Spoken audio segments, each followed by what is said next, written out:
সূরা কদর, সবাই বলেন সূরা ইন্না আনজালনাহু ফি লাইলাতিল কদর ওয়া মা আদরাকা মা লাইলাতুল কদর লাইলাতুল কদরে খায়রুম মিন আলফি শাহর তানাজ্জালুল মালায়েকা। চিৎকার দিয়ে বলেন সুবহানাল্লাহ। 12টি মাসের মধ্যে একটি মাস দিয়েছেন আল্লাহ, রমাদান। কেন দিয়েছেন? আমাদেরকে বাঁচানোর জন্য। সুবহানাল্লাহ বলতে হবে, আর একটু জোরে। কারণ আমাদের গুনাহ কম না বেশি? আর রমাদান হচ্ছে গুনাহকে জ্বালিয়ে ফেলার মাস। আর একটু জোরে। রমজান হচ্ছে জান্নাতকে কাছ থেকে উপভোগ করার মাস। রমাদান হচ্ছে আল্লাহর নৈকট্য লাভের অন্যতম সুযোগ একটা মাস। এবার বলেন, সব রাতের ভিতরে সবচাইতে দামি রাত বলা হয়েছে, হাজার মাসের চাইতে উত্তম যে রাত, সেই রাতের নাম হচ্ছে লাইলাতুল কদর। এবার বলেন তো, লাইলাতুল কদরটা কোন মাসে? জোরে বলেন না, কোন মাসে? ওই 12টি মাসের খুব খেয়াল করবেন, আল্লাহ কতটুক ভালোবাসে আমাদেরকে, কতটুক দয়া করছেন। 12টি মাসের মধ্যে আমাদের গুনাহ আছে, ওই গুনাহকে মাফ করার জন্য আল্লাহ তাআলা আমাদেরকে রমজানের ব্যবস্থা করে দিয়েছেন। রমজানের প্রত্যেকটা দিন, প্রত্যেকটা দুপুর, প্রত্যেকটা বিকাল, প্রত্যেকটা রাত, প্রত্যেকটা সেহরি, প্রত্যেকটা ইফতার আমাদের ক্ষমা পাওয়ার জন্য এক একটা সুবর্ণ সুযোগের মাস। এই রমজানের ভিতরে আল্লাহ আবার কদরকে দিয়েছেন। রাত জাগবেন এক রাত, আল্লাহ পাক আমলনামায় লিখে দিবে 1000 মাসের চাইতো বেশি আপনি আল্লাহর জন্য রাত জেগেছেন। রাকাত পড়বেন এক রাকাত, একটু মনোযোগ দিবেন। রাকাত পড়ব আমরা কয় রাকাত? কিন্তু আল্লাহ তাআলা দয়া করে ফেরেশতার মাধ্যমে আমাদের নেকির পাল্লায়, আমলনামার খাতায় লিখে দিবে, আমার বান্দা এক রাকাত পড়েনি, 1000 রাকাতের চাইতো বেশি পড়েছেন। এগুলা কেন করছেন আল্লাহ? আমাদেরকে বাঁচানোর জন্য।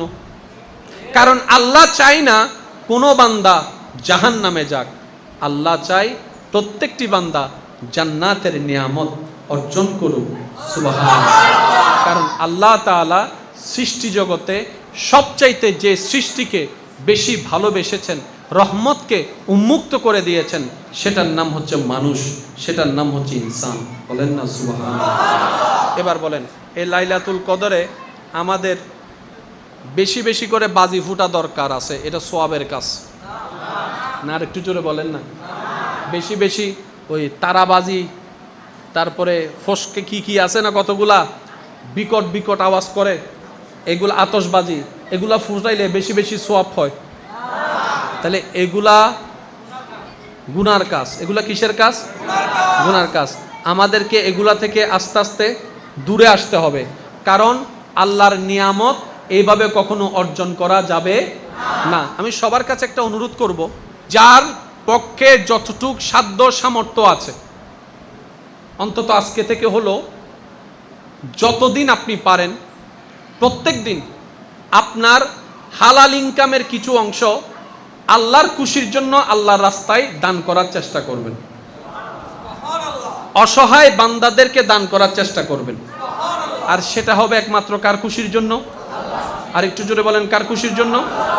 এবার আপনার কোনো একটি দান, একটু মনোযোগ দিবেন, কোনো একটি দান যদি লাইলাতুল কদরের মধ্যে পড়ে যায়, আপনি দিবেন একদিন 1 টাকা দান করবেন, কিন্তু আল্লাহ তাআলা দয়া করে আপনার আমলনামায় লিখে দিবেন, আমার বান্দা 1000 মাস আমি আল্লাহর জন্য 1000 মাসের চাইতে বেশি দান করেছে। তাহলে এই লাইলাতুল কদর কখন আসে বলা যায় না। সেজন্য সব সময় প্রস্তুত থাকতে হবে, কি হবে না? সেজন্য আমি অনুরোধ করব, হালাল উপার্জন থেকে আল্লাহর খুশির জন্য যার পক্ষে যতটুক সাধ্য সামর্থ্য আছে দান সদকা করার দরকার। নফল নামাজ বেশি না কম? জোরে বলেন না, বেশি না কম? নফল নামাজ কি কম আদায় করতে হবে না বেশি আদায় করতে হবে? আচ্ছা, এবার দুইটা গেল। কোরআন তেলাওয়াত, জোরে বলেন না, কোরআন তেলাওয়াত। এবার অনেকে বলবেন, ভাইয়া আমি কোরআন তেলাওয়াত পারি না। আমি বলবো যে শিকার দরকার আছে, আপনি শিকার চেষ্টা করুন সর্বোচ্চ। আর অতদিন পর্যন্ত অন্তত কোরআন তেলাওয়াত শোনার চেষ্টা করবেন। কারণ পড়লেও সওয়াব, শুনলেও সওয়াব, দেখলেও সওয়াব আছে। এবার বলেন, ইসলাম কি কঠিন ধর্ম না সহজ ধর্ম? আর একটু জোরে বলেন না। ইসলামের মতো এত সহজ পৃথিবীর বুকে আর কিছু। এই ইসলাম পাওয়ার পরে, নবী রাহমাতুল লিল আলামিনের উম্মত হওয়ার পরে আমরা যদি জান্নাত না দেখি তো দেখবে তো আর কে দেখবে বলেন? আমরা যদি জান্নাত না পাই, জান্নাত আর কে পাবে? সেজন্য সবসময় মনটাকে বড় রাখতে হবে। নবী রাহমাতুল লিল আলামিন বলছেন, আল্লাহকে যে যেমন মনে করে আল্লাহ তার জন্য তেমন। সুবহানাল্লাহ। যে আল্লাহকে দয়াবান মনে করে আল্লাহ তার জন্য দয়াবান। আল্লাহ যে আল্লাহকে রহমান মনে করে আল্লাহ তার জন্য রহমান। সেজন্য বেশি বেশি আল্লাহর কাছে ইস্তেগফার করার, তওবা করার দরকার। জোরে বলতে হবে দরকার। তওবা এমন একটি ইবাদত, তওবা এমন একটি মাধ্যম, তওবা এমন একটি রাস্তা। গুনাহগার যখন তওবা করে তার গুনাহ মাফ হয়ে যায়। গুনাহগার যখন তওবা করে তার গুনাহ মাফ হয়ে যায়। আর গুনাহ মাফ হওয়ার পরও যখন তওবা করে আল্লাহ তার মর্যাদাকে বাড়ায় দেয়, সম্মানকে বাড়ায় দেয়। সুবহানাল্লাহ। অর্থাৎ তওবার মধ্যে লস বলে কোনো শব্দ, মিস হয়ে যাওয়া বলে কোনো শব্দ।